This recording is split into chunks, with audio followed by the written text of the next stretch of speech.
Hello. So I'm going to be sharing one of my most favorite recipe with you guys today, which is called Tahini Halva. This is a Middle Eastern dessert, and the reason why I'm sharing it is majorly because this is something I made on Eid, and apparently this dessert has been my most favorite since childhood.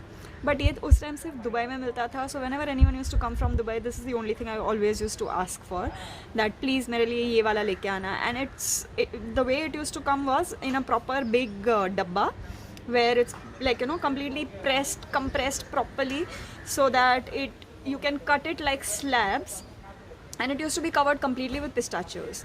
So it was something I used to absolutely love, and it's melt in your mouth. It's so good. So when I was checking out for some dessert recipes to make this Eid, I thought let's try something Middle Eastern, and I came across this recipe, and trust me, it's the easiest recipe I could have ever come across. I am myself very surprised that it itna easy tha.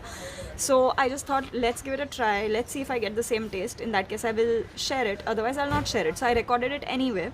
And the best part about this recipe is I've given it a twist. So I made it like truffles. So instead of serving it like a cake form and cutting it in slabs and stuff, I made small balls of it, and I've dipped them in chocolate, and I've covered them with pistachios. Some of them I've just covered with pistachios, but trust me, the tahini halwa with pistachio is the best combination. Whether you add chocolate or you don't add chocolate will not matter at all. The taste itself is so good, and it's just 3 to 4 ingredient recipe, I would say. So check it out.